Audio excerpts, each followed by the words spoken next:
Yeah, what's up, everybody? Welcome to Dave and Johnny Live. I am Dave, and he is Johnny. Hey, Johnny. What's up? How's it What's up? going? I'm doing well, man. How are you? Not too bad. Still kind of rough here, in Montreal, one of the worst places in the world right now, but we're surviving, I guess. Yeah. It does seem like one of the epicenters for the coronavirus, definitely in Canada. It seems like the worst place to be, but that's where we are, and we're still feeling fine. We're doing fine. And, you know, I'm feeling all right. You feeling fine physically, mentally? Getting through it, John?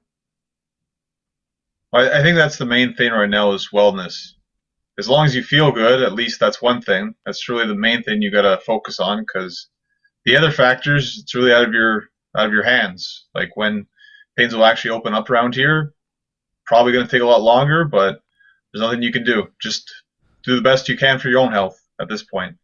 I'm just trying to avoid the news and avoid the world, man. You avoid all human contact, and I have a lot of stuff to watch on TV. I have an overflow of wrestling and MMA. It's back to normal for me, so I'm trying to avoid it. Don't watch the news, don't pay attention to what's going on, ignore it, be safe, wear a mask when you're outside and you can't keep, within 6 feet of people. If you got to get closer to people, wear a mask. And that's pretty much it. Let me know when things start to open up again, but I don't think there's anything we need to know, really. I think that we need to be entertained. We need to be diverted. We need to be distracted. And that's what pro wrestling is doing. That's what Dark Side of the Ring is doing. We're going to recap the latest episode of Dark Side of the Ring. You could tell I'm pumped. I've got my Road Warriors t-shirt going. We are ready to talk about the Road Warriors, the Legion of Doom. Oh, what a rush. I had to do it one time on this show, John, right? I had to do one what a rush out of respect and love for Hawk. I'm actually a bigger fan of the other catchphrase where he starts the promo with, Do it. Well, you got to do it now. if I can. Well, that, Well, that's it. fantastic. I love it. Tell him, Hawk, right? I got to say tell him, Hawk, and It's then you say well. yeah, but that's the best one. That to Yeah. me, like I know the other one's good too, but that one really got me all the time. The Road Warriors, the Legion of Doom. However you know them, my goodness, they were a great tag team. The look, the size, the physicality in the ring, the promos, like we're just talking about. They were the total package. They had everything going for them.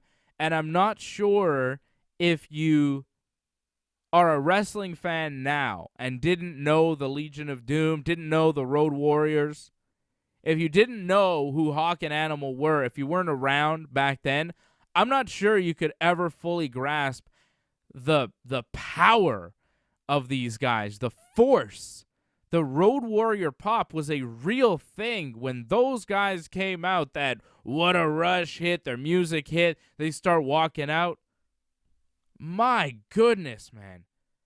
Never seen anything like it. You've never seen a tag team like that that was just so intense and impressive, and they just felt real and scary and intimidating. They were great, man, and that's why I always go back to the Road Warriors as the greatest tag team in the history of the wrestling business, because there was something special about them. They were different. I don't think you could really compare the Road Warriors to anybody. Vince tried to make Demolition his version, but Demolition, they weren't the Road Warriors, and everybody knows it. There was only one team like that. I can't really compare them to any other team in the history of wrestling as far as the brute force, the combination, staying together for that long, and just being known as this powerhouse main event tag team. It doesn't happen anymore. It's never happened.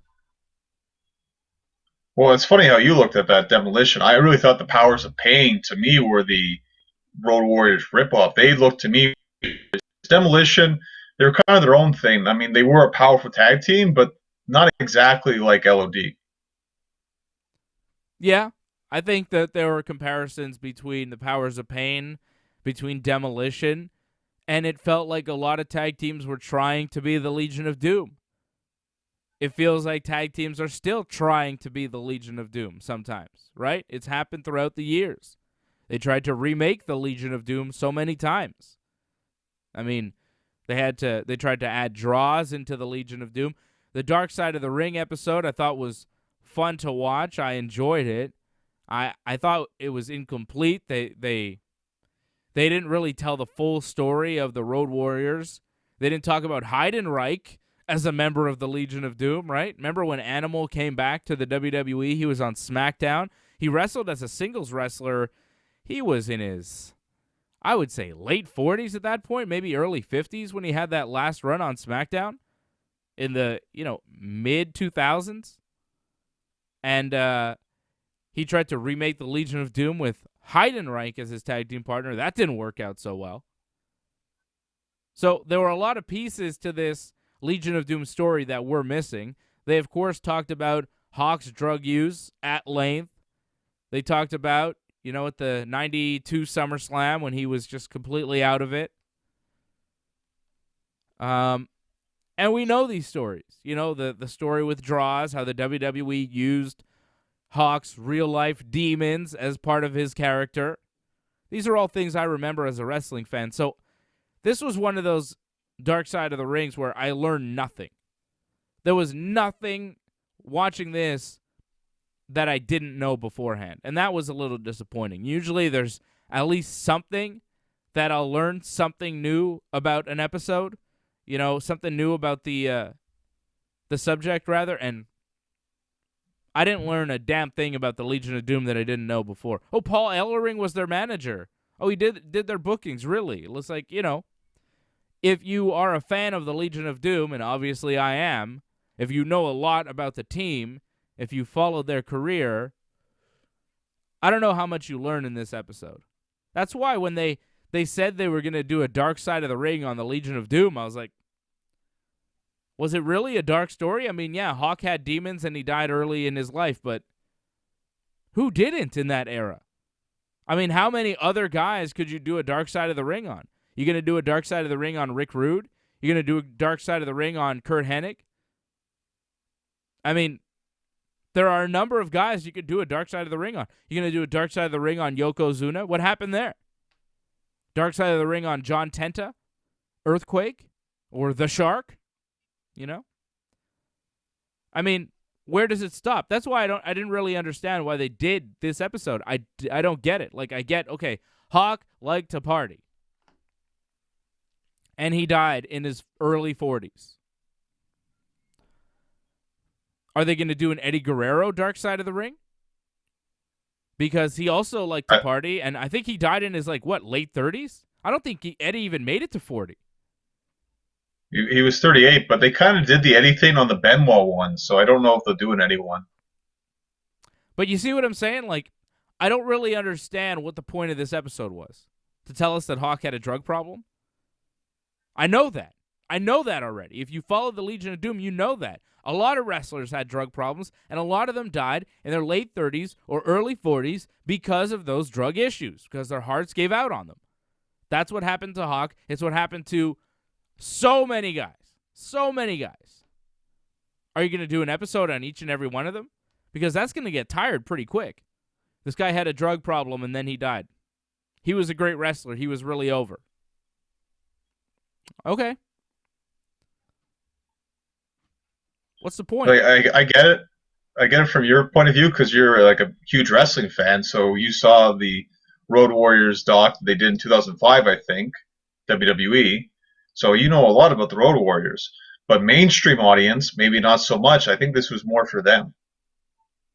I've listened to countless interviews with Road Warrior Animal. I've interviewed Road Warrior Animal. For his book, I think. I don't remember why. I just know that I talked to Road Warrior Animal one time, and it was pretty cool because he's awesome. I'm a huge fan of the LOD, huge fan of the Road Warriors. So I didn't learn very much. I like that they told the story of the Road Warriors because I think that they're a great tag team, the greatest tag team of all time. But I don't know, dark side of the ring. I didn't feel like the Road Warrior story was that dark. I thought it was just a very typical story of an overact at the time. Well, I learned more about Hawk's like childhood. I didn't really know so much that he would go around beating up all the bullies. Like it seemed like he was more trouble as a youth. And like we've heard about him and Animal how they met, but that's just to me it was a lot funnier how it was presented in Darkseid, how he just like slapped him on the chest like that. To me, it just it got me going more and wanting to see where they're going with this tale. It's just a unique way of telling it because we didn't hear Scott Norton. I don't think in other docs. Barrett Darso, yes, and I think maybe his brothers here and there. But it's just they have a different way of telling the tale. To me, it was a bit more entertaining, and there's a bit more facts that they added, like the Japanese mafia. I didn't know about that stuff. Yeah, I'd heard things about that, but who knows if those things are true? You know, those could all just be tales. I'm not sure about all that. I'm seeing people on the chat right now. I want to give a shout out to Wally, who dropped a super chat before the show even started. That is support. That is what I love about the Dave and Johnny Live Wrestling Uncensored Ringside Report universe. You guys are dedicated. Wally, one of the most dedicated. And he dropped a super chat, says, best in the business, Dave and Johnny, much love. Well, much love back to you, Wally, my man, out in Ireland. And he also says, Johnny is right. You guys know so much, it's probably hard to tell you stuff you didn't already know. And he's right. Wally is completely correct. It is hard to give me new information on a wrestling documentary because, you know, we study this stuff inside and out. We've made it our lives. However, you know, they've done a pretty good job of giving me a few nuggets of information here and there that I didn't know. I guess that Japanese mafia stuff was all right, but I don't know. It wasn't that much. Bob Cote on the chat. Fred Garcia on the chat. Shout out to Freddie. Hope everybody caught Ringside Report last night with AJ and Fred. We talked about all the stuff going on in the UFC, Conor McGregor controversy, John Jones going wild on Twitter. There were fights last Saturday. There were fights on Wednesday. There's going to be fights again tomorrow night. We talked about all that stuff. A lot of UFC action going on. Check out the latest episode of Ringside Report on the YouTube channel right here. Freddie was there. He knows. Freddie knows. Bob Cote making a good point about Hawk. You know, he wasn't the only wrestler drugged up at the 1992 SummerSlam. Of course, there's a famous story in Bret Hart's book, which does kind of show you, like we do. You know, it's like, who was drugged up at SummerSlam? We could probably give you a list of guys because we study this stuff too much. Like, we know who was messed up at a pay-per-view from 1992. But, yeah, British Bulldog was pretty messed up, right? Remember in Bret's book? Because Bret is wrestling Bulldog in the main event for the Intercontinental title at Wembley. And at one point in the match, Bret says in his book, Davey was out the night before partying with Hawk, right? So we know that Davey and Hawk were up to no good. And he's like, Davey was so messed up. I think he said Davey was smoking crack the night before with Hawk, but I'd have to check the book and confirm. I'm not sure about that. But he did. I do remember the line because it's a classic line. Davey looks up at Bret, doesn't know where he is in the match, completely confused. He goes, Bret, I'm fooked. And I love how Bret spells it in his book, Fooked. I'm fooked in the accent there of the British Bulldog. Bret, I'm fooked. I don't know what I'm doing. Oh, and then Bret had to lead him through the match because Davey was so messed up, right? Yeah, but it didn't show really in that match. Bret did a great job of making sure that didn't show. Of course, Bret led him through a great match because he was the greatest wrestler to ever live. Best there is, best there was, best there ever will be. Just like the Road Warriors, man. Best tag team ever. You could talk about all the different tag teams in the world.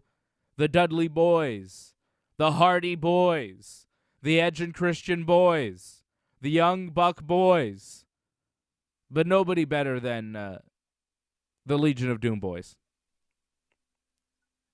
Well, you talk about how they didn't talk about LOD after Hawk died. It really seemed like once Hawk died, I mean, whatever they did with the Road Warriors, it wasn't really that important. They just really wanted to focus on this. And it was, I think, hard enough to focus on this because, like, they only have like 40 some odd minutes. And there's so much you could talk about with the Road Warriors. So I think it was just difficult for them to get everything in. I thought they did a good job trying to get so much in 40 minutes. They got a lot in. They didn't really talk about a lot of the matches that they had. They didn't really go into any kind of detail about their career. It was just like, yep, they were here, they were there, they went to WWF, Hawk was messed up, and there you go. There was no mention of LOD 2000. They talked about draws, but they didn't mention Sonny was their manager. They didn't show those sweet helmets they used to wear. You remember LOD 2000 and the getup that they had there when they brought them out? And they had those like hockey goalie helmets that they wore? WrestleMania 14. Was that it? That was the debut of that, yeah. Okay, that wasn't the only time that they had that gimmick, though, right? No, they had it for, I think, maybe a good couple of months, but slowly died. Sonny disappeared eventually, and then they got draws. There's a lot they missed in their career, it's obvious, but I mean, there's only so much they could talk about. I just found there were some things that were kind of off, because they talk about how, like, Animal broke up the team, but really Hawk broke up the team because he, like, quit. So, like, what could Animal do? Like, he just honored his contract. It's not his fault that the team broke up because Hawk left. That's Hawk's fault, not Animal's fault. Yeah, Hawk left the company. What was Animal supposed to do? Here's a cool picture of LOD 2000. Look at those helmets, man. You see that? Just above us there? Look at those cool helmets. LOD 2000. And I'm pretty sure I had those action figures. I'm pretty sure back in the 90s I had the LOD 2000 gimmicks because I remember those helmets. I wish I still had those. Man, those are cool. LOD, man. I liked LOD 2000. Oh, wait a second. Too many people. I liked LOD 2000. I thought even that was good because I was just so into the Legion of Doom. I was down to see them do whatever. Well, the problem was the state of WWE at the time where they're trying to get new tag teams. Now you're trying to get a new tag team, which is pretty much an old tag team. I don't think a lot of people believed in it. And the problem is mainly WWE Creative didn't believe in it, so they kind of gave up on it pretty quickly. That was the problem. Yeah, and I think, it didn't work out. It never seemed to work out exactly right for the Legion of Doom in the WWE, right? It seemed like outside of the WWE is where they were their best, where they had their best matches. But for me, I grew up a WWF fan, so I kind of saw them more in the WWF. Like when people talk about the Road Warriors, they talk about the Road Warriors, and then the Legion of Doom is like this other thing that was WWF, and it wasn't as good as the Road Warriors when they were outside of the Vince McMahon-owned company. But for me, I grew up a WWF fan, so I only really saw them in the WWF, and they were awesome. I thought they were great from what I saw. So, you can only imagine how much better they were outside of the WWE. Like if you were a wrestling fan at the time with access to, the NWA and the stuff that they did in Japan, would have been fantastic, right? But the WWE, they did their version of it. I thought it was great, but apparently the stuff outside of WWE was even better. I never saw that stuff, though. I mean, now, you see it now.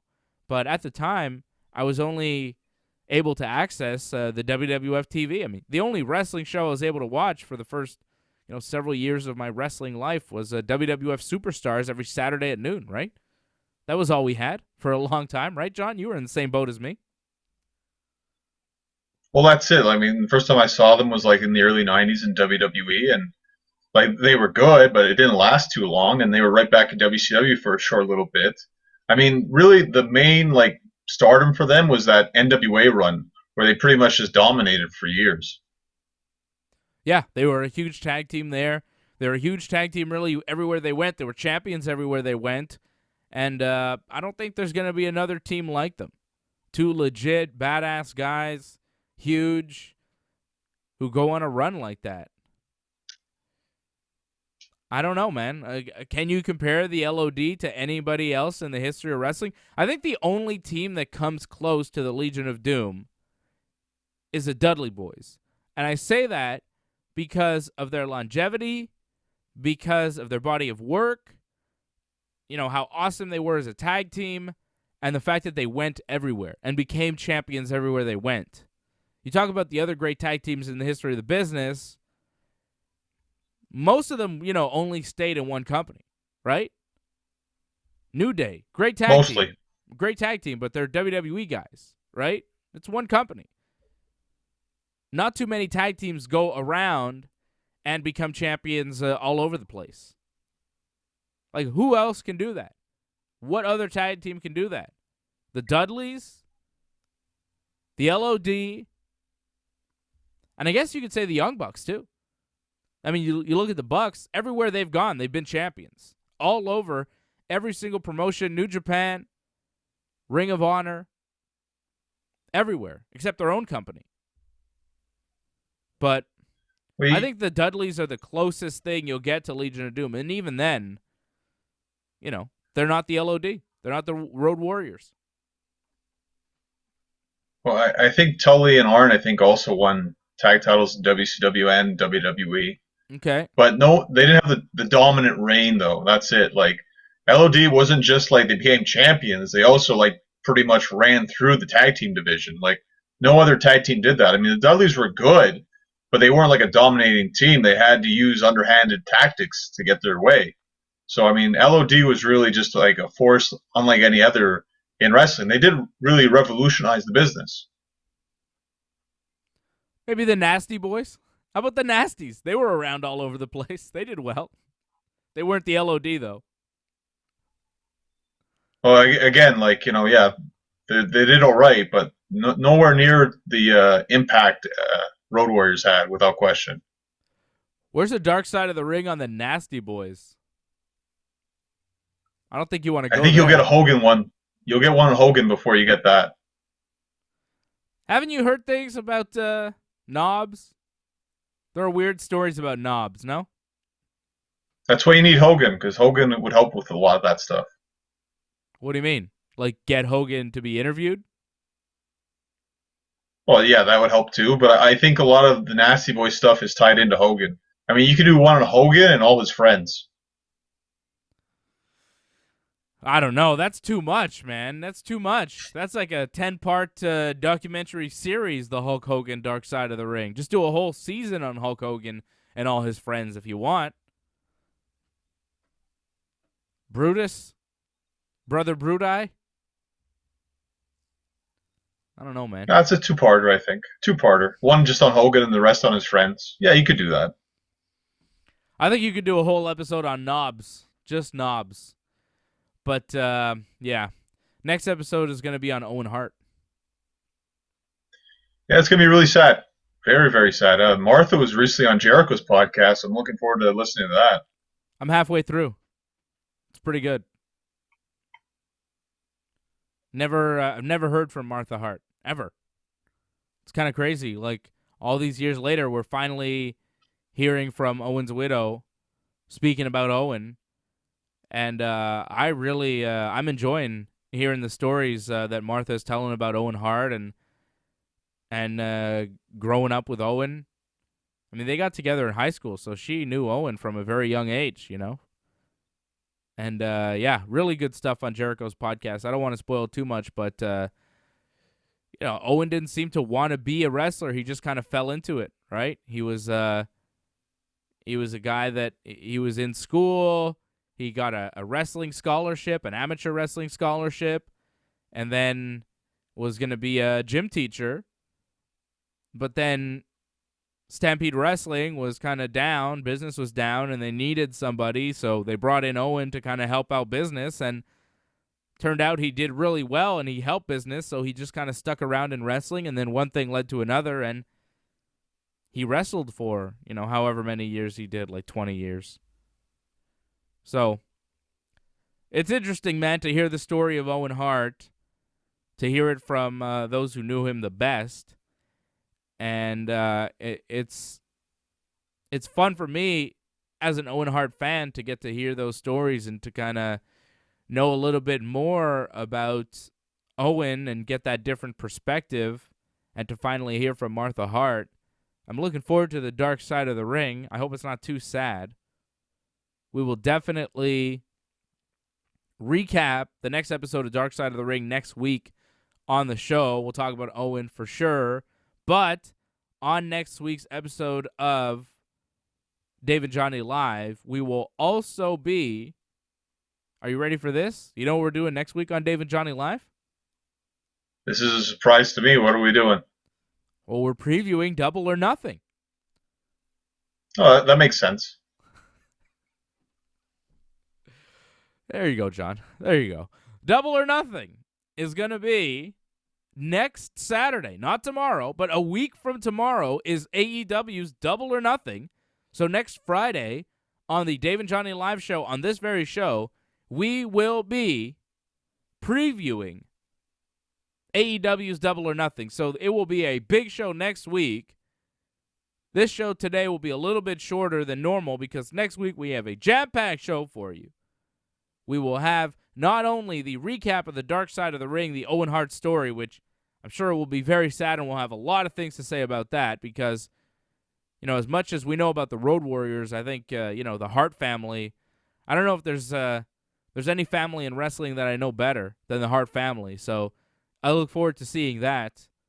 I wonder how many Hart family members will be interviewed for that. Like, is Brett going to be on that? Are any of Owen's siblings on this show? Ellie? Diana? Anybody? I think they just advertised his wife and his kids. And that's Yeah. interesting because we haven't heard from his kids before. No. I don't know. I wonder if we're going to see any of the Hart siblings on this show. I'm looking forward to that. So we're going to recap the Owen Hart Dark Side of the Ring, which will be the final episode of Dark Side of the Ring for the season. And we will also be previewing AEW's Double or Nothing pay-per-view next Friday. And then, of course, next Saturday night, we will be doing a live watch-along right here on the YouTube channel for AEW Double or Nothing. How about it, Johnny North? Big weekend next weekend. Well, I hope the pay-per-view is good. It's cool that they got Mike Tyson added onto it to add some variety to the show, but hopefully the matches deliver. That's the main thing. Yeah, I think that they will. The AEW pay-per-views so far have all been really good, right? You can't point to one I thought AEW All pay-per-view Out was that was bad. What? Yeah, You didn't think All Out was okay at best. Really? Yeah. Okay. Well, we'll see what happens here next week for AEW's Double or Nothing. In the meantime, check us out for Wrestling Uncensored, which will be going down tomorrow morning. We're going to be talking about Becky Lynch. Is she retiring from pro wrestling? What's happening with Becky? She's pregnant. What does that mean for the future of her wrestling career? Are we done with the man? Is the man over? Is the ride over? Is the gimmick over? We're going to talk about It's not Becky. an angle? You think it's an angle? Yeah, a lot of people think it's an angle. That's some angle. I don't know. That'd be pretty wild. How do you... I don't think it's an angle. I don't think it's an angle, John. I think it's real. So, well, we'll find out in 9 months, right? At some point. I think she said the baby's due in December. It's not a work. It's a shoot pregnancy, okay?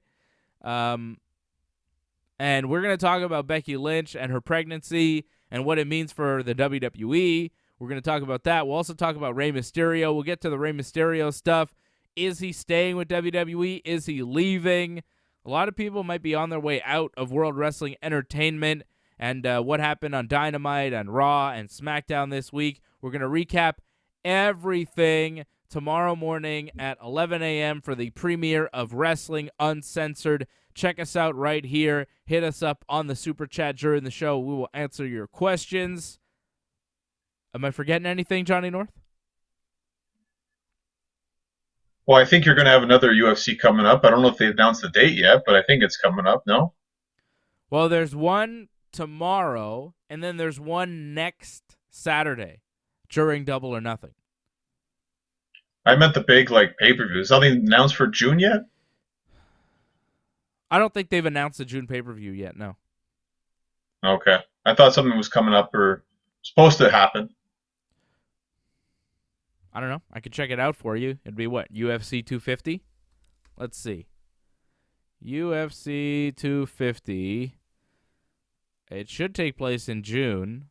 It's scheduled for June 6th, but there's nobody really on the card. It's Amanda Nunes against Felicia Spencer as the tentative main event, but they haven't announced anything for UFC 250. I imagine Florida, I'm guessing. Or Vegas. That's odd. Really? Vegas, huh? Yeah, they're trying to move some of the fights to Vegas. They might actually move the fights next Saturday to Vegas. The 23rd of May might be in Las Vegas. So we'll have to wait and see if Dana can get the green light from the state of Nevada to do that. But if he doesn't, he's going to be doing stuff where everybody else is doing stuff in Jacksonville, Florida. Unless you're the WWE, in which case you do stuff in Orlando, Florida.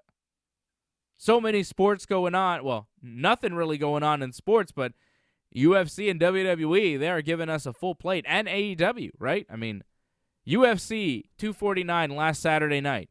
The Glover Teixeira, Anthony Smith fight this past Wednesday. The Walt Harris, Alistair Overeem fight tomorrow night.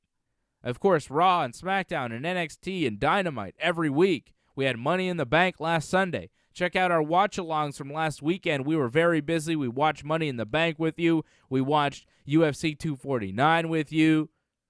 The whole team was there. And then, next Saturday, we've got AEW Double or Nothing and a UFC event. Tyron Woodley's going to be fighting. And that's all happening at the same time. There's so much going on. Everybody else is kind of, sitting around, nothing to do, nothing to watch, no sports, and we are overloaded. There's so much action, and I love it. I love all the action. I love that Dana and Vince and Tony Khan are bringing us the action right now. I thank them, and I give them big respect, and I love it, man. It gives us something to do. Everybody else, basketball fans are sitting around, nothing to watch. MMA fans, we're good, man. We're on overload. We got too much to watch. It's great. I guess you heard the news about SummerSlam, I'm guessing, that it's more likely not going to happen in Boston, as you already suspected. Yeah, is that news? Well, the news is that they're looking for another venue. They actually still want to have SummerSlam weekend, and they still want to have the Hall of Fame, so I'm guessing it could happen in Florida, but they want fans for it because they want the Hall of Fame ceremony to happen. They're going to try. They've got time. We're talking about, what, mid-August? They've got time.